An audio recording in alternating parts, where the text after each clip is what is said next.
Good evening friends. আজকে 31শে মে, এই সন্ধ্যাবেলায় একটু আপনাদের সাথে সাক্ষাতে চলে এলাম। দুদিন ধরে আসা হচ্ছে না, তো আজকে এসেছি আমি একটা অন্য স্বাদের একটা ভিডিও। মানে আমি সাধারণত ভেষজ উদ্ভিদদের একটু নিয়ে সবার সামনে আনার চেষ্টা করছি, যেভাবে যেগুলো সাধারণত অবহেলিত হয়ে থাকে।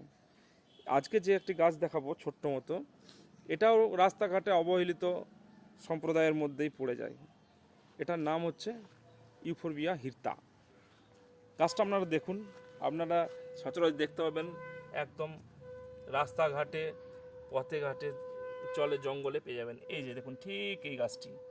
হ্যাঁ, ইউফোরবিয়া হির্তা এটা কিন্তু নিচে একটি প্রচণ্ড মেডিসিনের কাজ করে, মানে ঔষধি গুণে ভরপুর এই গাছটি। আপনারা সকলেই আশা করি দেখেন। এটা ছোটোবেলায় এই গাছটি নিয়ে আমরা অনেক ধরনের ম্যাজিক টাইপের এখানে খেলাধুলা করতাম, কিন্তু তখন তো আর জানতাম না যে এই যে গাছটি এই গাছটি এই যে এই গাছটি এই গাছটি এত মানে ঔষধি গুণে ভরপুর।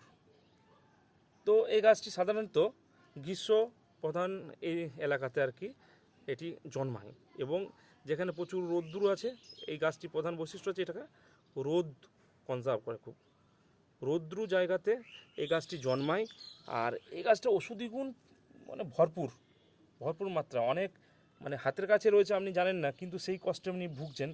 সঙ্গে সঙ্গে যদি এইটিকে একটু প্রয়োগ করেন, তো আপনি তাৎক্ষণিক উপকার পেতে পারেন। তার এটা আপনারা গুগলে সার্চ করবেন, ইউফোরবিয়া হির্তা, এই কিংবা এই ছবিটা তুলে আপনি গুগল লেন্সের মাধ্যমে ওনারা দেখে নেবেন আমি সত্যি বলছি কি মিথ্যা বলছি। তো এই গাছটি গাছটি চেনার উপায় তো আপনাদের চিনিয়ে দিলাম। এটা সাধারণত এই সবুজ কালারের হয়, আর পাতাগুলো অনেক সময় লালচে টাইপেরও হয়ে থাকে। এই গাছটাকে যদি আপনি এভাবে ছিঁড়েন, এভাবে যদি গাছটাকে ছেঁড়া যায়, এই দেখুন একটি সাদা দুধের মতো বেরোচ্ছে, ঠিক আছে? এই সাদা ল্যাটেক্সটা, এটা কিন্তু খুব উপকারী জিনিস, ঠিক আছে? যদি ধরুন সাধারণত কোথাও হঠাৎ করে রাস্তাঘাটে পা কেটে গেল, সেই জায়গাতে আপনি লাগাতে পারেন এই যে এর দুধটা, সাদা দুধটা। আর কি করে জানেন, এটা শ্বাসকষ্ট থেকে মুক্তি দিতে পারে। তারপর মানে জ্বর থেকে ভালো করতে পারে। হঠাৎ করে তলপেটে ব্যথা হচ্ছে, তখন এর 4-5টি পাতা আপনি চিবিয়ে খেয়ে নিন, এবং এর স্বাদটিও ভালো, খারাপ না। দেখে মনে হচ্ছে রাস্তার ধারে পড়ে আছে, কিন্তু স্বাদটিও ভালো, আমি নিজে খেয়েছি। তো আর হতে পারে মূত্রনালীতে যদি কোনো সমস্যা থাকে, সেটার উপশম ঘটাতে পারে।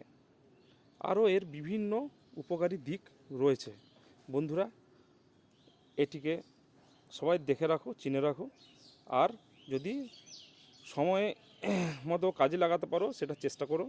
তো আমি বলছি না যে আপনারা বা তোমরা এই শরীর খারাপ হলে এই সমস্ত পাতাপুতি আমার দেখে বুজরুকি ভাববেন, এগুলোকে প্রয়োগ করুন, এটা আমি বলছি না। আপনারা অবশ্যই ডাক্তারের কাছে যাবেন এবং নিজেদের চিকিৎসা করাবেন, কিন্তু আমি পাশাপাশি বলছি তার সাথে সাথে এটাও আপনারা প্রয়োগ করতে পারেন। মানে চিকিৎসা তো করাবেনই, তার সাথে এটাও 2-4টা ব্যবহার করতে পারেন, তাহলে দেখবেন ফল ভালোই পাবেন, খারাপ হবে না।